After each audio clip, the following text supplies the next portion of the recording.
السلام علیکم ورحمۃ اللہ وبرکاتہ۔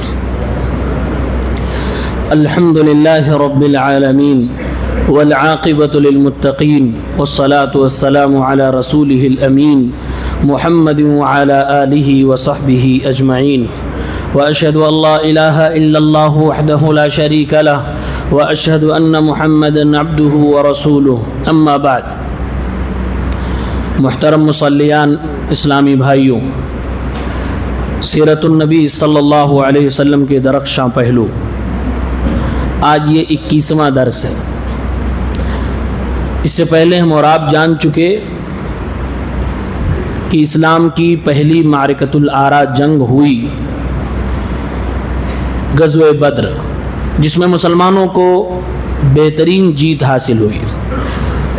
کفار مکہ کا قافلہ بچ بچا کے مکہ واپس چلا گیا اور ان کے لوگ میدان بدر میں مارے گئے۔ اس کی وجہ سے پورے عرب میں اہل مکہ کی بڑی فضیحت ہوئی، بڑی سرزنش ہوئی۔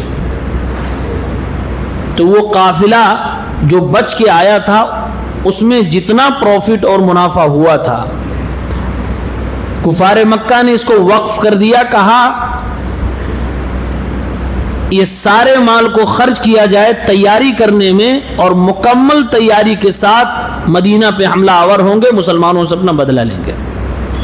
1 سال تک تیاری کرتے رہے۔ مکے کے لڑاکو نوجوانوں کو اکٹھا کیا، اپنے آس پاس کے قبیلوں سے لوگوں کو اکٹھا کیا، 3000 کی تعداد مکمل کی، اور 3000 جنگجوؤں کے ساتھ مدینے پہ حملہ کرنے کی تیاری کر لی۔ 200 گھوڑے، 700 ایسے لوگ تھے جو درع پہنے ہوئے تھے، اور ٹھیک بدر کے 1 سال کے بعد، یعنی بدر رمضان میں 17 تاریخ کو ہوئی تھی، اور یہ جنگ شوال کی 7 تاریخ کو ہوئی ہے، یعنی کہ عید کے بس 5-6 دن کے بعد، اور یہ لوگ مدینہ پہ حملہ آور ہوئے، مدینے کی طرف روانہ ہو گئے۔ اللہ کے نبی صلی اللہ علیہ وسلم کو معلوم ہوا تو آپ نے صحابہ سے مشورہ کیا کہ یہ جنگ کیسے لڑی جائے۔ مشورے میں 2 باتیں ہیں۔ کچھ لوگوں نے کہا کہ مدینے میں رہتے ہوئے لڑی جائے، کچھ لوگوں نے کہا نہیں، شہر سے باہر نکل کے کچھ دور ہٹ کے سامنے سے دشمن کا مقابلہ کیا جائے، شہر میں دشمن کو نہ آنے دیا جائے۔ چنانچہ اکثر صحابہ کی رائے یہی رہی کہ شہر سے باہر نکل کے لڑا جائے، اور یہ رائے بہت اچھی رائے تھی۔ یہ رائے بہت اچھی رائے تھی۔ ہمیشہ اپنے گھر میں بیٹھ کے دشمن سے لڑنا بہت مشکل ہوتا ہے، اور اگر کہیں پاسا پلٹ گیا تو عورتوں کی عزت و آبرو، مال، گھر، مکان سب تہس و نہس ہو جاتے ہیں۔ اس لیے یہ مشورہ پاس ہوا کہ مدینے سے باہر نکل کے ہم لوگ لڑنے کے لیے جائیں گے۔ اللہ کے نبی صلی اللہ علیہ وسلم نے 1000 صحابہ کرام کو، 1000 مسلمانوں کو، کلمہ پڑھنے والوں کو اکٹھا کیا۔ 1000 لوگ آپ کے ساتھ میں گئے، اس میں سب صحابہ نہیں تھے، 1000 لوگ آپ کے ساتھ گئے، اور اللہ کے نبی نے ڈبل زرہیں پہنی، پوری تیاری کے ساتھ گئے۔ کچھ دور آگے پہنچے تو منافقوں کا سردار یہ اپنے 300 لوگوں کے ساتھ لے کر واپس ہو گیا، 300 لوگوں کو لے کر واپس ہو گیا۔ تو 1000 سے 300 گھٹ گئے، 700 لوگ صرف بچے، صرف 700 لوگ بچے، اور ادھر 3000 لوگ۔ اللہ کے نبی صلی اللہ علیہ وسلم مسجد نبوی کے نارتھ حصے میں جہاں جبل احد ہے، اسی احد کے دائرے میں کھڑے ہو گئے، اور آپ نے فوج کو مرتب کرنا شروع کیا۔ آپ نے جنگی حکمت عملی اختیار کرتے ہوئے آپ نے فرمایا، اے عبداللہ ابن جبیر، تمہاری قیادت میں یہ 50 تیر اندازوں کو میں دے رہا ہوں، یہ جبل رومات جو چھوٹا سا ہے، اس کے اوپر تم کھڑے ہو جاؤ۔ اور آپ نے بہت سخت تنبیہ کی، فرمایا لا تبرحوا مکانکم ان رأیتمونا نقتل فلا تنصرونا، یاد رکھو میرا آرڈر ہے، اپنی جگہ نہ چھوڑنا، اگرچہ تم لوگ ہمیں دیکھو کہ ہم مارے جا رہے ہیں پھر بھی ہماری مدد کو مت آنا۔ وَإِن رَأَيْتُمُونَا قَدْ غَنِمْنَا فَلَا تُشَارِكُونَنَا، اگر دیکھو کہ ہم جیت چکے ہیں، مال غنیمت سمیٹ رہے، پھر بھی اس میں حصے نہ لینا، یعنی لینے کے لیے، لوٹنے کے لیے اور جمع کرنے کے لیے آنا نہیں، تم ہمیشہ ہر حال میں اسی پہاڑ کے اوپر کھڑے رہنا۔ یہ آپ نے سخت تنبیہ فرمائی۔ اس کے بعد جنگ کی شروعات ہو جاتی ہے۔ شروعاتی مرحلے میں مسلمان غالب ہیں، کیونکہ 50 تیر انداز وہاں کھڑے، ادھر سے دشمن اندر نہیں آ سکتا، مشرکین پہلے سے ہارے ہوئے ہیں، بدر میں مارے ہوئے ہیں، ڈرے ہوئے ہیں۔ اللہ کے فضل و کرم سے مسلمانوں نے جنگ کا اکثر حصہ شروع کا جیت لیا، اور ان لوگوں کی خوب پٹائی ہوئی، کٹائی ہوئی۔ اتنے میں یہ جو پہاڑ پہ صحابہ کھڑے کیے گئے تھے، ان میں سے کچھ لوگوں نے کہا کہ اب تو جنگ جیت گئے، مال غنیمت سمیٹنے کا وقت آ رہا ہے، لہٰذا اب چلو، کوئی حرج کی بات نہیں، اب کوئی مشکل بات نہیں ہے۔ لیکن جو کمانڈر تھے انہوں نے کہا نہیں مت جاؤ، اللہ کے نبی کا جملہ یاد نہیں؟ آپ نے فرمایا تھا لا تبرحوا مکانکم، اپنی جگہ مت چھوڑنا، لہٰذا جگہ نہ چھوڑو۔ چنانچہ اپنے چند ساتھیوں کے ساتھ باقی بچے، لیکن اکثر لوگ نیچے اتر کے چلے آئے۔ ادھر اکثر لوگ نیچے آئے کہ پیچھے سے خالد ابن ولید جو ابھی مسلمان نہیں ہوئے تھے، مکہ والوں کی طرف سے وہ کچھ گھوڑ سواروں کے ساتھ کھڑے ہوئے تھے، موقع دیکھا کہ پہاڑی خالی ہو گئی، ادھر سے وہ حملہ آور ہونے کے لیے جب اپنے گھوڑوں کو دوڑاتے ہیں، ادھر مشرک جو بھاگنے کے کگار پہ تھے، مار کھا کھا کے پٹ چکے تھے، ان لوگوں نے دیکھا کہ پیچھے سے ہمارا آدمی آ رہا ہے اور پہاڑی خالی ہو چکی ہے، یہ پلٹ گئے اور واپس آ گئے۔ ایک طرف سے ادھر سے بھی مشرک، پیچھے سے بھی مشرک، مسلمان بیچ میں پھنس گئے۔ اب جو معاملہ ہوا وہ ناقابل بیان ہے۔ اللہ کے نبی صلی اللہ علیہ وسلم کے حکم کی نافرمانی کی گئی، آپ نے جو جنگی حکمت عملی اختیار کی تھی اس کا النگھن کیا گیا، چنانچہ اللہ کی طرف سے آزمائش آ گئی۔ آزمائش یہ آئی کہ جنگ کا پانسا بالکل پلٹ گیا اور بالکل فوضا ہو گیا، شور و غوغا ہو گیا، ادھر سے کافر ادھر سے کافر، مسلمانوں کے اوپر تابڑ توڑ حملے ہونے لگے، یہاں تک کہ محمد الرسول اللہ صلی اللہ علیہ وسلم کے اوپر بھی حملے ہوئے۔ آپ کے دانت شہید کیے گئے، آپ کے چہروں پہ زخم لگایا گیا، یہاں تک کہ آپ نے جو اپنے سر میں لوہے کی ٹوپی پہن رکھی تھی، خود پہن رکھی تھی، اس کی 2 کڑیاں اکھڑ کر آپ کے رخسار مبارک میں دھس گئی، آپ کے چہرے سے خون بھی نکلنے لگا، آپ کی زبان سے یہ لفظ بھی نکلا کہ وہ قوم کیسے کامیاب ہو سکتی ہے جو اپنے نبی کو زخمی کر رہی ہو، میری کیا غلطی، میں انہیں تو اسلام کی دعوت دے رہا ہوں اور کچھ نہیں۔ اللہ تبارک و تعالیٰ نے آیت بھی نازل فرمائی، اے نبی آپ کا اس سے کوئی لینا دینا نہیں ہے، اے نبی اگر یہ خطا کار ہیں، گنہگار ہیں، ظالم ہیں تو اللہ ان سے نمٹے گا، آپ یہ بات نہ کہیے۔ چنانچہ یہ جنگ بڑے خطرناک موڑ پہ چلی آئی، اللہ کے نبی پہ تابڑ توڑ حملے ہو رہے ہیں، ادھر اللہ کے نبی صلی اللہ علیہ وسلم لوگوں کی نظروں سے جب اوجھل ہو گئے، ایک کھائی میں گڑھے میں گر گئے، تو یہ ہوا پھیل گئی، یہ بات پھیل گئی کہ رسول اللہ صلی اللہ علیہ وسلم شہید کر دیے گئے، آپ کی وفات ہو گئی۔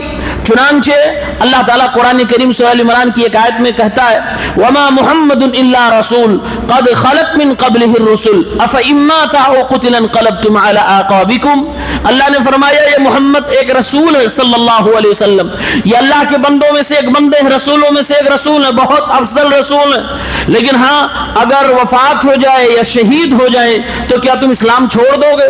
کیا پھر اسلام کی مدد کرنا چھوڑ دو گے؟ چنانچہ ہوا تھا یہ کہ اس جنگ میں جب یہ خبر پھیلی تو صحابہ کرام کچھ ٹوٹ گئے، کچھ گھر کی طرف واپس جانے لگے اور کچھ نے اپنے ہتھیار ڈال دیے، لیکن کچھ اللہ کے نبی صلی اللہ علیہ وسلم کے ساتھ جمے رہے اور لڑائی میں مسلسل اپنی پوری کوشش کرتے رہے۔ چنانچہ 7 انصاری صحابی اور 2 مہاجر صحابی اللہ کے نبی کے آس پاس تھے، اللہ کے نبی کو مشرکین نے گھیر لیا اور آپ کو جان سے مارنے کی پوری کوشش کی جا رہی تھی۔ اللہ تبارک و تعالیٰ اپنے نبی کی حفاظت اپنے نبی کے صحابہ سے کروا رہا تھا۔ اللہ کے نبی نے فرمایا میرے صحابہ ان مشرکین کو مجھ سے کون دور کرے گا، جنت اس کے لیے واجب ہو جائے گی۔ چنانچہ یہ انصاری صحابہ ایک ایک کر کے اپنی جان کی قربانی دیتے رہے، لیکن نبی پاک تک ایک بھی تیر کو پہنچنے نہ دیا، آپ تک ایک بھی تلوار کے وار کو پہنچنے نہ دیا۔ انصاری صحابہ 7 انصاری صحابہ 2 مہاجر صحابہ، ان میں قابل ذکر ہیں حضرت انس بن نضر رضی اللہ تعالی عنہ، جو بعد میں جب ان کے زخم گنے گئے تو 80 سے زیادہ زخم ان کو اکیلے لگ چکے تھے، جسم ٹکڑوں میں تبدیل ہو چکا تھا، ان کی لاش کو کوئی پہچان نہیں پا رہا تھا یہ کس کی لاش ہے۔ ان کی بہن نے اپنے بھائی کی انگلیوں سے پہچانا تھا کہ یہ انس بن نضر ہے۔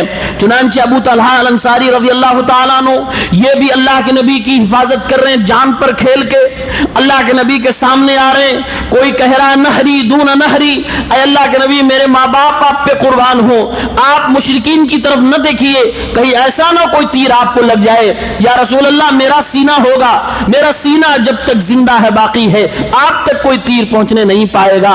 ادھر سعد بن وقاص اللہ کے نبی کے سامنے کھڑے ہیں، تیر کے وار سہ بھی رہے اور تیر چلا بھی رہے۔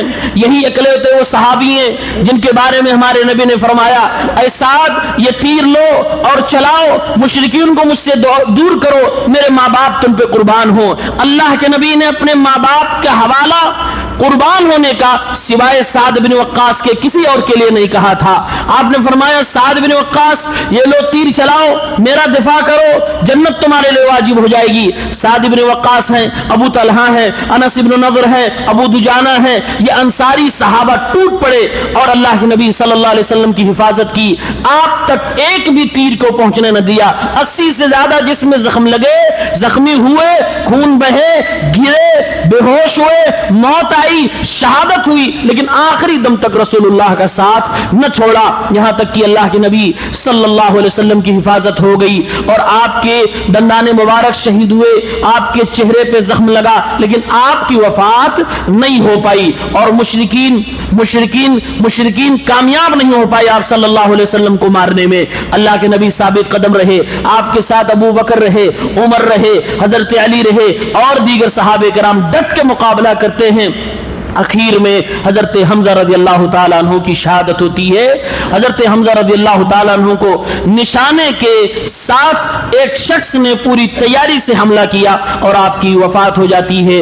اخیر میں مشرکین بھاگنے پہ مجبور ہو گئے، انہوں نے سمجھا کہ ہم لوگ کامیاب ہو گئے، چنانچہ وہ میدان چھوڑ کے مکے کی طرف جانے بھی لگے، لیکن اللہ تبارک و تعالیٰ کی طرف سے یہ مدد آئی کہ کسی مشرک کے یہ دماغ میں یہ بات نہیں آئی کہ یہی مدینہ قریب میں ہے، مسلمانوں کی فوج میں بھگدڑ مچ چکا ہے، چلو مسلمانوں کے شہر مدینہ پہ حملہ بول دیتے ہیں۔ اسی لیے بعض سیرت نگاروں نے لکھا ہے اگر دیکھا جائے تو ایک حساب سے اس جنگ میں مسلمانوں کی جیت ہوئی تھی، ہار نہیں ہوئی تھی۔ کہا اس لیے کہ جیت اس لیے ہوئی تھی کہ یہ لوگ یہ سمجھے کہ ہم نے نبی کو قتل کر دیا، جبکہ قتل نہیں کر پائے تھے، اللہ تعالیٰ نے ان کی حفاظت کی۔ ان لوگوں کے دماغ میں آیا ہی نہیں کہ چلو مدینہ پہ حملہ بولتے ہیں، مدینے میں بھی یہ لوگ نہیں جا سکے اور بلکہ یہ لوگ ڈر کی وجہ سے بھاگنے لگے۔ جب یہ لوگ مدینہ چھوڑ کے جانے لگے، اللہ کے نبی صلی اللہ علیہ وسلم نے اگلے ہی دن چند صحابہ کو اکٹھا کیا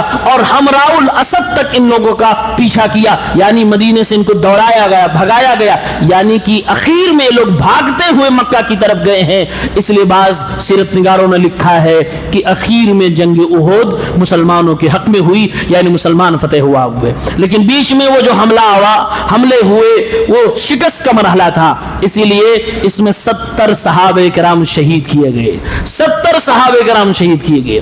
مشرکین میں سے کوئی تاریخ متعین، کوئی تعداد متعین نہیں پتا چلی، البتہ اکثر سیرت نگاروں نے لکھا ہے کہ 22 مشرک اس میں مارے گئے تھے، لیکن 70 صحابہ کرام اس کے اندر شہید کیے گئے۔ اللہ تعالیٰ نے قرآن کریم میں سورہ آل عمران میں تقریباً 58 آیتوں میں اس جنگ کے اوپر تبصرہ کیا ہے اور اس جنگ کے الگ الگ پہلوؤں پہ اللہ تعالیٰ نے نشاندہی کی ہے۔ اب جب یہ مسلمان مدینہ واپس آ گئے، شہروں میں داخل ہوئے، تو جن عورتوں کے شوہر، جن عورتوں کے بیٹے انتقال کر گئے تھے، ان کے گھر تو غم تھا، ان کے گھر غمی تھی، حزن تھا، ملال تھا۔